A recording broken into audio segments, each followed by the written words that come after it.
3. Eu vou ler na versão NVI, se vocês puderem, coloquem na tela, por favor.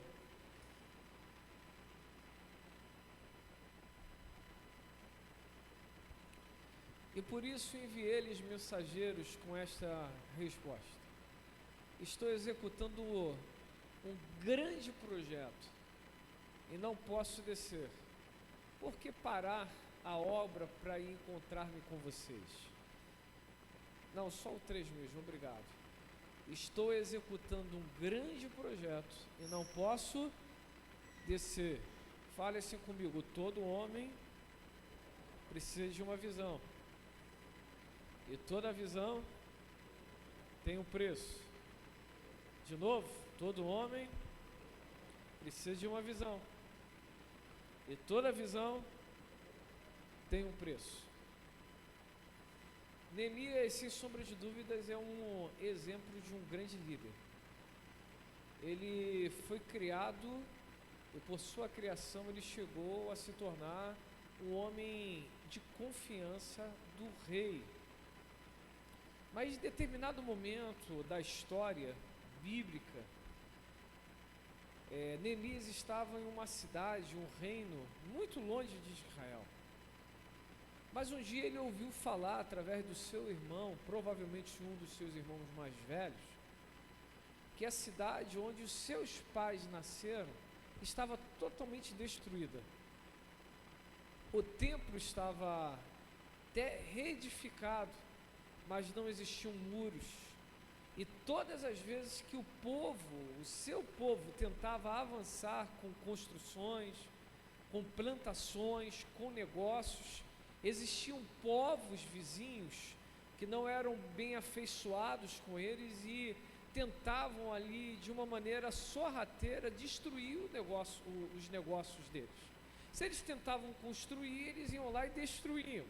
Se eles tentavam plantar, iam lá e acabavam com a plantação.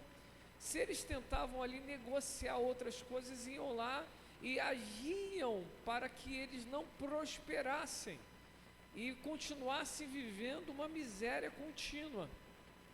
Quando Neemias ouviu essa história do que estava acontecendo do seu povo, Neemias se importou.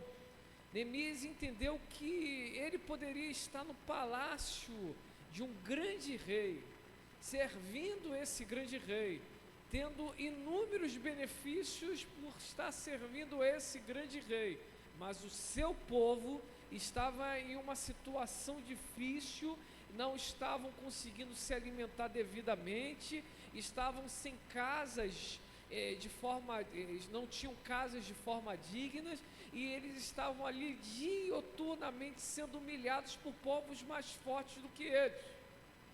E esse Neemias, ele se importa ao ponto de se constranger e se voltar diante do Senhor em oração e jejum, pedindo a Deus uma direção, uma estratégia, até que então Deus concede uma direção para esse homem, e esse homem se apresenta ao rei e expõe aquilo que está em seu coração, coloca diante da mesa do rei aquilo que o seu coração estava sendo inclinado, e Deus concede graça a esse homem diante daquele rei, e esse rei o libera para ir para a sua terra. Esse homem vai para a sua terra então. Ele não sabia o que fazer. Ele se importava, mas exatamente ele não sabia o que fazer. São aquelas situações que às vezes nós vivemos. Eu me importo com a sua dor, eu me importo com o que você está vivendo, eu me importo com o que está acontecendo com a nossa casa, mas eu não sei o que fazer. Neemias estava em uma situação que ele queria fazer alguma coisa, mas ele não sabia o que fazer. Eu não sei você, mas eu já vivi isso muitas vezes. Eu sei que tem que fazer algo, mas o que fazer? Mas esse homem demonstra ali graça, reverência diante do Senhor, e ele permanece firme no propósito, e em seu coração continua acreditando que Deus vai dar a direção. E ele chega naquela cidade, mesmo sem saber o que fazer. Em uma determinada noite, ele decide andar naquela cidade sozinho. Ele vai conhecer a gravidade daquilo que estavam vivendo naquela cidade. Ele vai conhecer as ruas, ele vai sondar o que estava acontecendo, ele vai buscar o entendimento. E quando ele volta, ele chama então os anciãos daquela cidade e ele coloca sobre a mesa aquilo que estava no coração dele, que ele queria fazer algo e que ele não sabia o que fazer, mas depois de uma caminhada na cidade, ele caminhou onde estava o problema. Ele literalmente entendeu o que ele precisava fazer. Ele recebeu uma visão. Me permita aqui já ir pontuando algumas coisas que eu julgo que são importantes. Todo homem precisa de uma visão. O homem que não tem uma visão, ele está incompleto. Todo homem que não tem uma visão, qualquer lugar parece bom. Todo homem que não tem uma visão não consegue ter raízes. O homem precisa ser movido por uma visão. Se você ainda não recebeu uma visão, eu quero te inspirar, pelo menos nesta noite, para que os teus olhos sejam abertos para algumas áreas. Um dia Neemias ouviu do seu irmão um relato triste, e o coração dele se apertou. O relato era de um irmão dizendo sobre a casa dos pais dele: ó, lá não está legal. Talvez a sua casa não esteja legal. Talvez a casa de quem você ama não está legal. Talvez a casa dos seus filhos não estejam legal. Talvez você seja um homem casado e você já casou inclusive os seus filhos, e vocês sabem que os seus filhos não estão se encaminhando bem, numa direção correta. Talvez você hoje está testemunhando que você não gostaria de testemunhar, o fracasso no casamento de alguns filhos. Talvez seja dificuldades também particulares, problemas vários que vocês podem estar enfrentando. Nós, como os homens de honra, podemos estar enfrentando problemas que fogem das nossas forças e que nos tiram a possibilidade de uma solução, e às vezes nós chegamos a entender que eu preciso fazer algo, mas eu não sei o que fazer. Olha, eu quero profetizar sobre você nessa noite. Eu quero profetizar sobre as nossas vidas nessa noite. Ei, se você ainda não tem uma visão do céu, chegou a noite para sua mente ser balançada, o seu coração ser aquecido. Hoje você não sairá deste lugar sem uma visão. Deus te trouxe para este lugar para você receber uma visão. O que Deus está tratando na sua mente e seu coração, que está te tirando a estrutura, pode ser que Deus esteja te mostrando que é ali onde o teu coração precisa ser aplicado para trazer uma solução.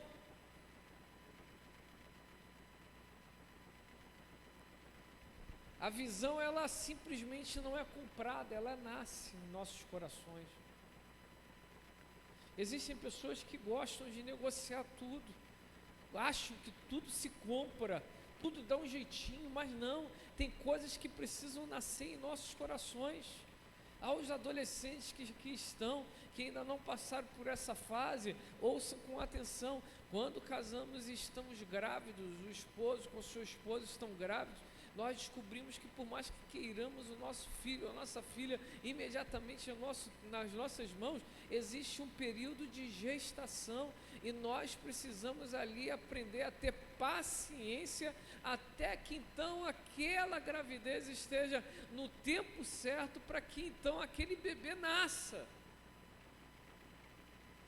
Existem coisas de nossa vida que precisam ser geradas, e precisam ser cuidadas, para que então possam, quando nascer, trazer frutos benéficos, não apenas para as nossas vidas, mas para a vida daqueles que estão à nossa volta.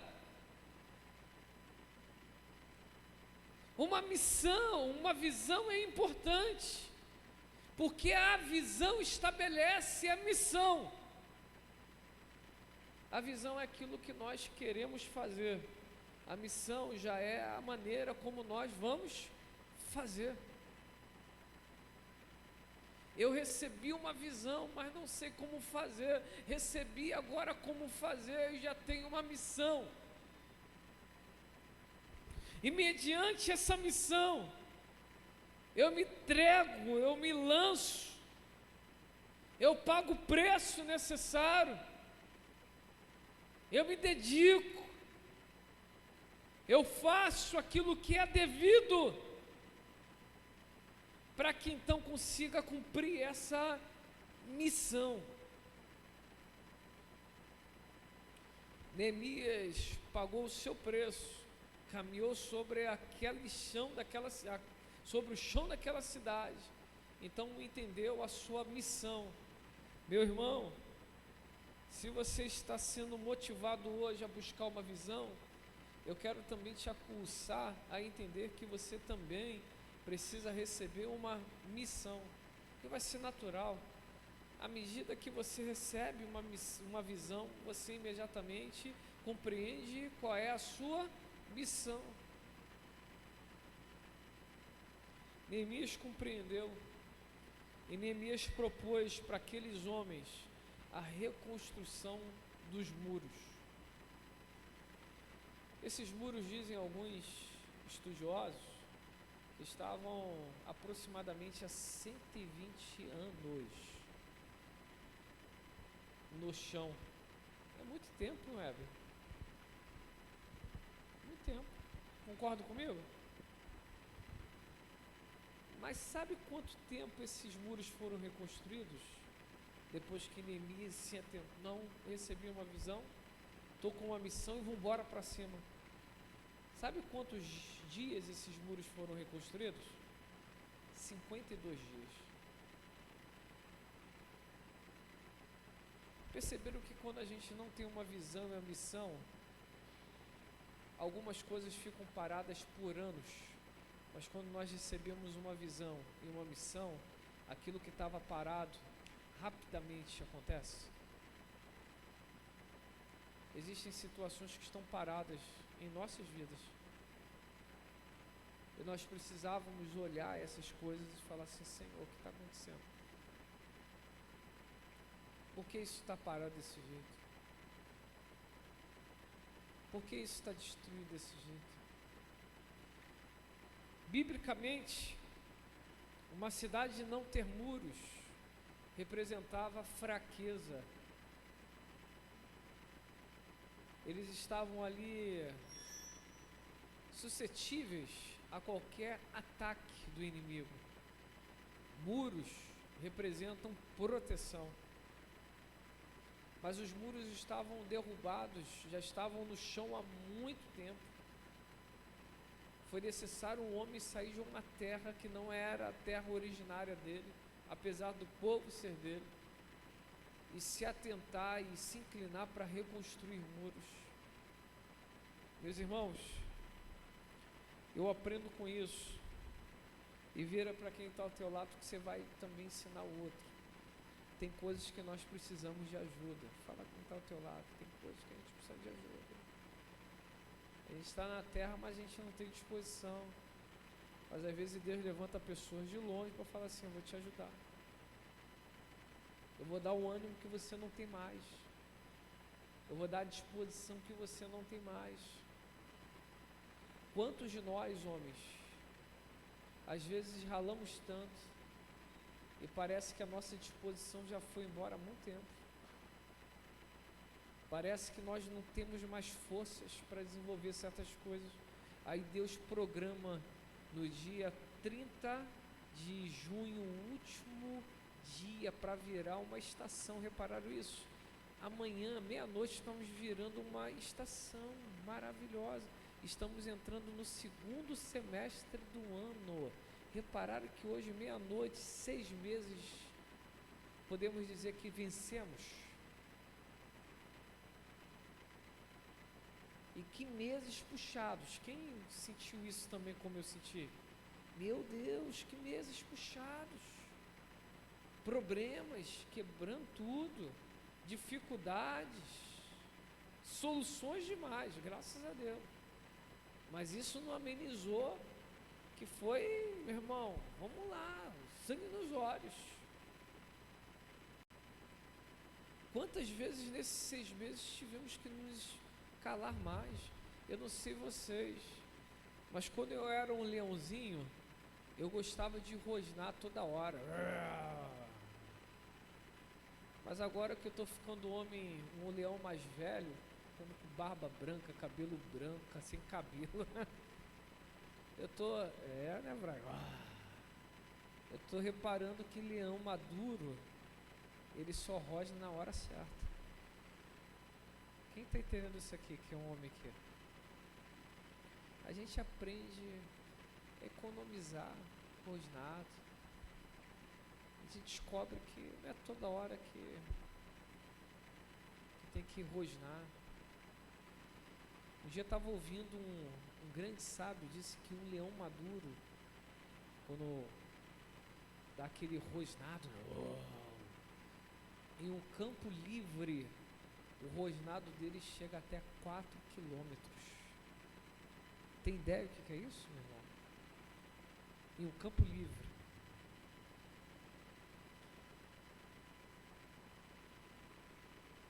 Quando nós vamos ficando mais maduros, nós vamos selecionando certas situações. A gente tem a sabedoria de andar numa cidade e falar assim, tem muitas necessidades essa cidade, mas a necessidade primeira são os muros.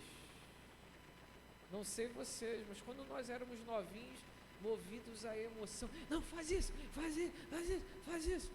E aí quando a gente vai ficando mais experiente, a gente entende que existem muitas necessidades, mas sempre existe a necessidade da necessidade. A gente se torna mais cirúrgico, mais pontual. É igual um rapazinho que está querendo namorar. Se for pelas belas coxas, por uma nádega volumosa, por seios estrondorosos, sei lá se é isso, se fala. Depois que a gente fica maduro, a gente descobre que isso é maravilhoso, tudo isso é maravilhoso, mas isso não é tudo. Na maioria das vezes, o casamento se estabelece por uma comunhão de conversa, de amizade, de elo. Existe atração íntima, sexual, na aparência, isso tudo é válido, mas isso não é tudo.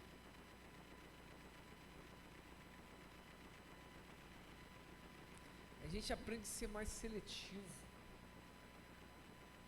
Neemias entendeu isso e falou, não, eu tenho uma visão. Por causa dessa visão, recebi uma missão.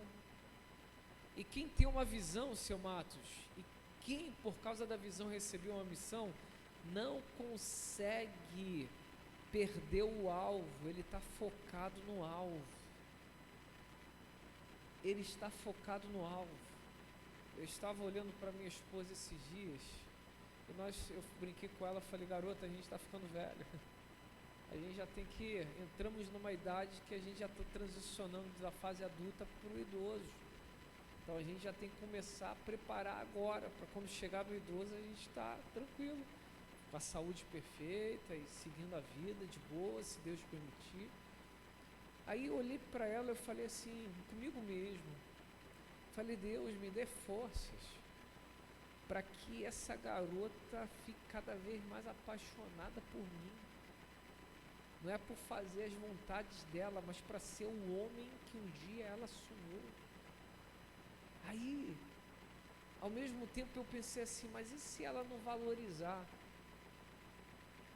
Não tem? Quem já pensou dessa forma? Eu pensei de pronto assim, e se não valorizar? Aí eu falei assim, não importa, porque eu saberei que eu dei o meu melhor. Eu entreguei o meu melhor. eu amei com todo o meu amor, eu me dediquei com toda a minha dedicação, e se não valeu a pena para ela, o tempo testemunhará, mas eu terei a consciência que eu fiz o meu melhor. Quem compreende essa missão vinda da visão, não consegue perder os olhos ou mudar os olhos para outras coisas. Se a missão vinda da visão é reconstruir os muros, reconstrua os muros primeiro. Um dia estava ouvindo um grande homem de Deus, e ele pontuando sobre cuidados, e ele disse o seguinte: meu pai sempre fez muitos negócios, e ele nunca pensou no futuro, mas incrível que pareça, alguns poucos anos antes de ele morrer, ele mudou a estratégia dele. Ele sempre fez negócios, ia deixando, ia fazendo, ia deixando, mas alguns pouquíssimos anos antes da partida dele, ele começou a vender algumas coisas e concentrar em determinadas coisas que não apenas dariam um retorno imediato, mas que apontariam uma condição de vida melhor para a família, nesse caso a minha mãe, ele falando, minha mãe no futuro. Existem movimentos que nós fazemos, que não são apenas movimentos por causa dos outros, são coisas que fazemos que vão beneficiar no presente, mas que vão trazer também segurança no futuro. Fala-se comigo, nós precisamos priorizar coisas que vão nos fazer bem no presente, mas que vão também nos trazer segurança no futuro. Quem está compreendendo esse negócio aqui? Tem momentos que a gente, peraí, tem que construir casa, tem que construir, melhorar o templo, tem que organizar aqui o sacerdote, tem que fazer tanta coisa. Peraí, não adianta fazer tudo isso com os outros entrando. Terreno que não tem muro está livre para qualquer um entrar. Peraí, eu preciso construir um muro primeiro. Eu quero te inspirar, homens de honra, a voltar a reconstruir o muro do seu casamento. Eu falo com amor aqui. Eu estou há 13 anos casados, vou para 14 anos esse ano. É isso? É isso. Tomara que ela não ouça isso depois. Tenho pessoas aqui com 20 anos, 30 anos. Quantos anos, seu Matos? 30 anos de casado? Tem mais alguém aqui mais de casamento mais do que seu Matos? Quem está na casa dos 20 anos de casamento aí? 19, Marcos 20, casa do 15, do 10 para o 15, eu, né? Quem está solteirão aí? Quem está solteirão? Tá namorando ninguém? Tá beijando ninguém? Tem alguém aqui assim? Tem gente assim? Tem. Estão com vergonha, né? Eu vou levantar as duas mãos assim, ó. Quem está namorando aí? Quem está namorando? Isso aí, está namorando ainda, né, meu irmão? Tem que namorar, tá certo.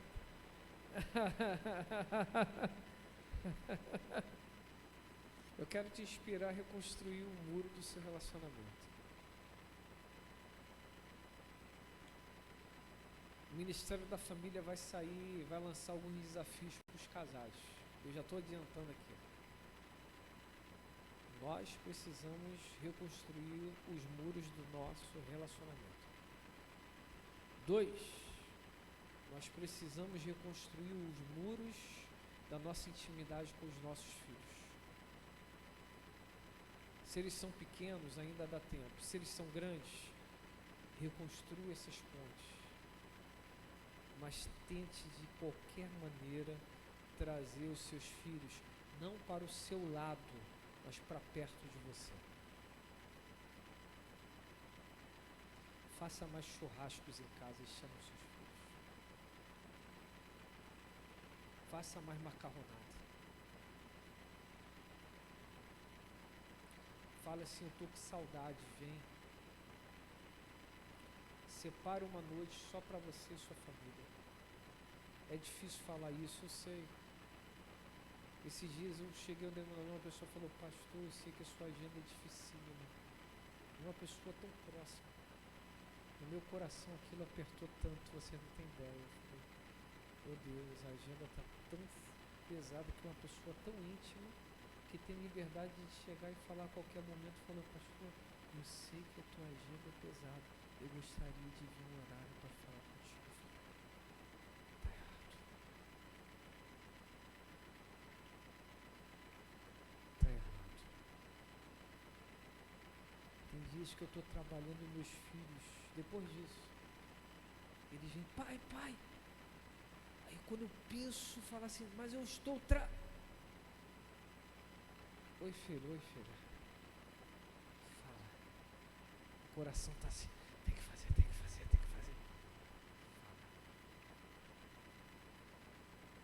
Pode falar. Não tem a ver com a quantidade de horas que passamos, tem a ver com a qualidade das horas que estamos passando com eles.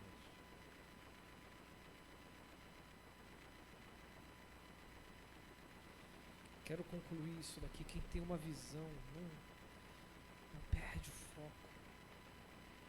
Eu falei isso no jantar do Dia dos Namorados e repito aqui. Nós precisamos cuidar das pequenas coisas. Nós não podemos deixar que determinadas coisas nos tirem do foco. E é muito fácil isso acontecer. É muito fácil. O trabalho pode nos tirar do foco. O trabalho é necessário, meus irmãos? Mas o trabalho não pode nos tirar do foco. Qual é o seu foco? Ganhar dinheiro é legal, mas o ganhar dinheiro não pode te tirar do foco. Um dia um grande pastor falou assim, quando casamos, pensamos em comprar uma casa. Depois melhoramos e pensamos em ter um plano de saúde. Depois melhorou um pouquinho mais, pensamos em comprar um carro. Depois melhorou um pouquinho mais, pensamos em comprar uma casa de praia. Depois melhorou um pouquinho mais e nós fizemos alguns investimentos. Mas a vida passou. E nós descobrimos que quando nós deitávamos na cama, nós não dávamos mais um melhor um para o outro. Isso um pastor falando. Nós estávamos dando o resto um para o outro. Olha o que sobrou, olha o resto do dia. Está aqui o resto do dia. Às vezes nós agimos assim, quando nós temos o foco de reconstruir o muro e estamos envolvidos com N situações para coisas importantes, nós acabamos dando o resto. Um dia um grande empresário midiático disse, eu perdi a infância dos meus filhos, mas hoje eles podem trabalhar comigo, hoje eles colhem o fruto de toda a minha entrega, eu não acompanhei nenhum deles na criação, mas hoje eu tenho uma condição financeira ao ponto de eles trabalharem comigo. Quando eu vi aquele homem midiático, empresário conhecido falando isso, eu falei, você é um pobre. No meu coração falei, você é um pobre. Você ganhou o mundo inteiro. Você pode estar trabalhando com seu filho do teu lado, com a sua filha do teu lado, mas você perdeu anos incríveis que não vão voltar, de levar na escola, de buscar na escola, de se irritar, de brigar, de se estressar, de passar mal quando briga, mas isso tudo faz parte. E nenhum dinheiro compra isso. Reconstruir muros cansa. Investir em coisas que não apenas trazem benefícios para o hoje, mas segurança para o futuro, vai te levar ao sacrifício por inúmeras vezes, mas é necessário. É necessário. Homens que aqui estão, alfas e alfinhas, Samuel, alfas e alfinhas. Hoje nós precisamos tomar uma decisão de começar a construir coisas que nos tragam benefícios no presente e segurança para o futuro. Precisamos pedir, Deus. Até hoje eu nunca pensei nesse negócio de visão, de missão, mas hoje eu peço, Deus, me dá, abra minha mente, abra minha visão, me ensina. Eu não sei como fazer, mas eu preciso fazer. Eu vou dar uma andada na cidade, eu vou percorrer onde está o problema, me dá uma iluminação para entender o que eu tenho que fazer. Termino. Neemias dedicou anos, não apenas na reconstrução dos muros, foram 52 dias, mas o trabalho não acabou, e ele continuou desenvolvendo coisas de forma contínua. Todo homem precisa de uma visão, e toda visão tem um preço.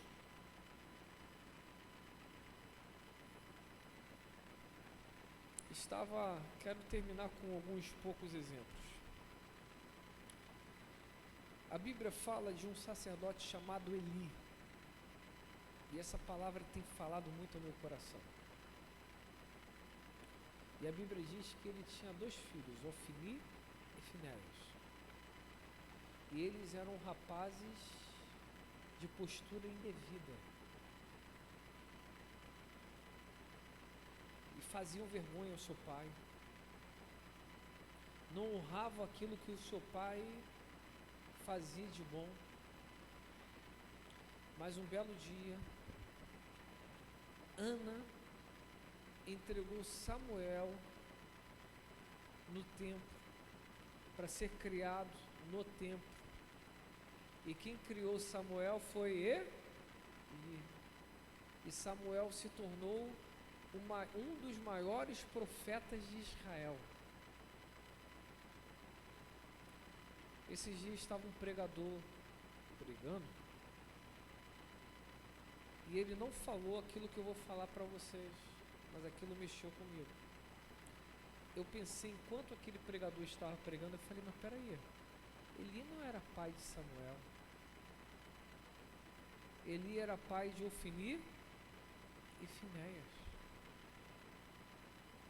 mas foi Samuel que se tornou o grande profeta, o grande sacerdote.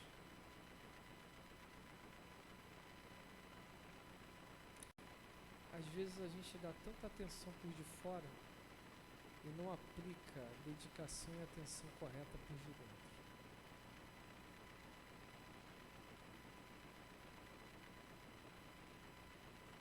Nós precisamos ser os melhores a partir da nossa casa. Que os nossos filhos tenham o prazer de chegar e conversar com a gente, de sentar no sofá conosco, de nos abraçar, de beijar a nossa careca. Tô ficando careca. Então, tô ficando careca. Que os nossos filhos tenham o prazer de ver filmes conosco. Que as nossas respectivas esposas, com todas as diferenças, que casamento tem diferença. Tem alguns embates, tem caneladas, mas que no final consigamos sentar no sofá e falar assim, vamos reconstruir o muro. O primeiro exemplo foi de Eli e seus filhos. Não seja pais de pessoas de fora, seja pais de pessoas a partir da sua casa. 2, o seu exemplo arrasta. Estava vendo um vídeo maravilhoso que por esquecimento eu acabei não pedindo para os meninos passarem. Tem acho que é Rios que fala. Esses dias eu estava vendo, eu achei maravilhoso o exemplo, Marcão, dos pais. Aí o pai estava vendo o jogo do futebol. Eu vou dar aqui o nome do time, não aparece o time, eu vou falar aqui o que eu acho. O Flamengo tomou um gol. E aí a criança estava assim, com o pai. E aí quando aconteceu o gol, ele estava tão intertido, e o pai estava intertido. E o pai botou a mão na cabeça e se jogou no sofá. E o filho não tinha percebido, fez assim.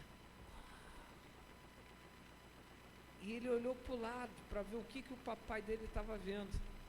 Mas quando olhou para o lado, ele viu que o pai não estava. Ele olhou para o lado e viu que o pai estava assim. Meu Deus, o Flamengo tomou mais um gol. Estou implicando com vocês, né? Quando ele fez isso, meus irmãos, quando ele reparou que o pai dele estava assim, imediatamente aquela criança fez o quê? Colocou a mão na cabeça e também se jogou na mesma posição que o pai estava. Nossos exemplos arrastam. Nossos exemplos arrastam. Não se esqueça disso, os nossos exemplos arrastam.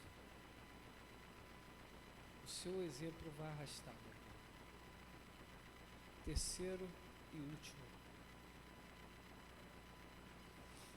Um dia a Bíblia diz que tinha um casal já idoso e que teve o homem, Zacarias, recebeu uma visita de um anjo quando estava servindo ao Senhor. E o anjo falou assim, vou visitar seu relacionamento, você vai ser pai. O nome dele vai ser João. No futuro a gente passou a conhecer esse João como João o Batista. E quando o anjo falou aquilo, ele ficou, não brinca, mas do coroinha, não pode esse negócio. O anjo falou, por que você não creu? Vai ficar mudo como sinal. E ele foi para lá. Mas aconteceu, né, nesse meio tempo, que de fato eles conseguiram se relacionar, a esposa engravidou, e aquilo ali ficou guardado em casa. Eles decidiram, a esposa dele decidiu não falar para ninguém. E a Bíblia diz que geraram em casa, guardados, protegidos. Quando a criança nasceu, iam dar nomes, e cogitaram alguns nomes, a língua dele soltou, e ele falou, não, o nome é João. Existia uma tradição que o filho recebia algumas vezes ou o nome do pai ou de alguém muito próximo ao pai, às vezes do avô. O que tinha a ver João com Zacarias? Nada. E eu acho que uma das morais que tiramos desse texto é isso. Tem coisas que Deus faz na nossa casa que muda o padrão dela. E para a gente não estragar o negócio, Ele nos deixa calado por um tempo. Ele fala, cala a boca, eu vou calar tua boca. Você não consegue calar a boca, eu não estou calando tua boca. Mas é para o teu bem. O que eu estou fazendo é para o teu bem. Eu estou tirando a comunicação, é para o teu bem. Eu estou quebrando a maneira como você é para o teu bem. O que eu estou fazendo, nem você pode atrapalhar. Eu não sei você, mas às vezes eu tenho a impressão que se a gente não vigiar, a gente atrapalha o processo. Tem coisas que a gente sabe que vai dar problema, mas a gente não consegue fazer. Se eu falar, vai dar problema. Se eu vou falar, não vou falar. Não vou. Mas vou falar logo, deu problema lá. Aí eu falo, vou te deixar mudo um pouco. Acontece isso em todas as famílias. Com todos nós. Quero dar uma dica. Ore sempre. Ore sempre. Todo homem precisa de uma, e toda visão tem um preço. Eu gostaria de orar com vocês. Eu vou orar primeiro sobre isso, e a segunda oração você vai colocar de forma profética a mão em uma dessas cadeiras vazias. Estamos com um número imenso aqui, mas pode ser melhor, né? No último bateu 50 e pouco, 60 e pouco, pode ser melhor. Então, a primeira oração é por você. Melhor, vou fazer o melhor. Vamos orar pela cadeira primeiro, depois a gente vai orar por nós mesmos. Fechou? Então, se você pode, fique sobre os teus pés.